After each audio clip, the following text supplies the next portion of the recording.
నన్ను. నేను సినిమా చూసాం. చాలా బాగుంది. డిసప్పాయింట్ అయ్యారా? మేము ప్రీ రిలీజ్ పిఠాపురంలో చేయలేదని మీరేగా అడిగింది. కానీ చాలా అసలు నిజంగా నాకైతే ఏడుపు వచ్చేసింది. చాలా ఇది అయిపోయాను అనమాట. కానీ ఫస్ట్ సినిమాతో ఒక మంచి బ్లాక్ బస్టర్ హిట్ కొట్టారు. ఇంతమందికి లైఫ్ ఇచ్చారు. నిజంగా వాళ్ళు రేపొద్దున మీ పేరు చెప్పుకుంటారు.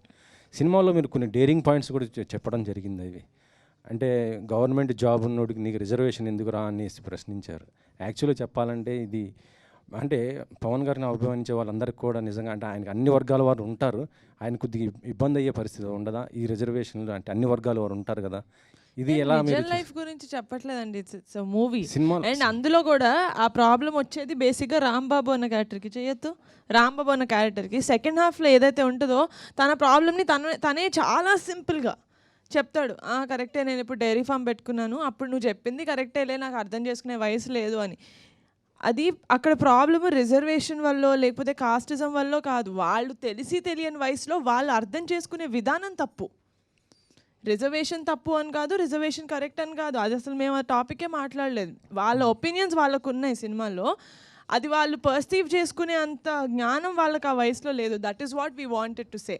That problem could be any problem, but we wanted to be reservation ఆ కైండ్ ఆఫ్ ప్రాబ్లమ్. ఎందుకంటే మనకి 18 years వచ్చేసరికి టంగ్ మన జ్ఞానబల్బులాగా మనకు అర్థమయ్యేది, మనకు తెలిసిన కొత్త న్యూస్ ఏదైనా ఉందంటే అది కాస్ట్ గురించి. Because of that. ఓకే, ఇంకో క్వశ్చన్ శివ గారిని అడుగుతాను. ఎక్కడ శివ రియల్ లైఫ్లో మొన్ననే పవన్ గారు ₹1 కూడా ఇవ్వకుండా గెలిచారు. మీరెందుకు ఓడిపోయారు సినిమాలో? ఇది నాకన్నా మా డైరెక్టర్ గారు చెప్తే ఇంకా బాగుంటుందేమో సార్. యాక్చువల్లీ ఇది ఆయన మేము అనుకుంది కూడా 2019 చేసుకున్నది కదా సార్. నిహార్ గారికి ఇవ్వండి, చెప్తారు. చెప్పండి. ఇది ఈయన రాసుకున్నప్పుడు 2019 ఎలక్షన్స్ నుంచి ఇన్స్పైర్ అయ్యి రాసుకున్నారండి. మాకు పాపం ఈయనకు సినిమా అయ్యేసరికి 3.5 సంవత్సరాలు పడుతున్న ఐడియా లేదు కదా పాపం.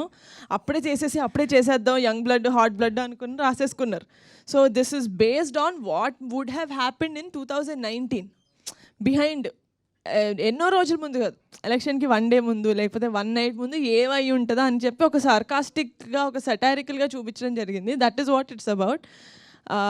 ఇప్పుడు గెలిచారు, అదే వాళ్ళు కూడా అంటారు కదా, నువ్వు చచ్చేలోపు నేను గెలిచి చూపిస్తాను అంటాడు కదా. So never losing hope on the future. అప్పుడు ఓడిపోయారు. సో మేము 2023లో చూపించింది నిజం లైఫ్లో 2019లో జరిగింది. ప్రొడ్యూసర్గా ఇప్పుడు ఒక మంచి బ్లాక్ బస్టర్ హిట్ కొట్టారు. సో మీ ఫ్యామిలీ హీరోస్, మీ అన్నయ్య వరుణ్ గారి కానీ లేదా చరణ్ అన్నయ్య కానీ లేదా మీ బావగారు మన బన్నీ గారితో ఇలాంటి ప్యాన్ ఇండియా స్థాయి చేసే సినిమాలు ఏమైనా ఉంటాయా మీ బ్యానర్ నుంచి, పింక్ ఎలిఫెంట్స్?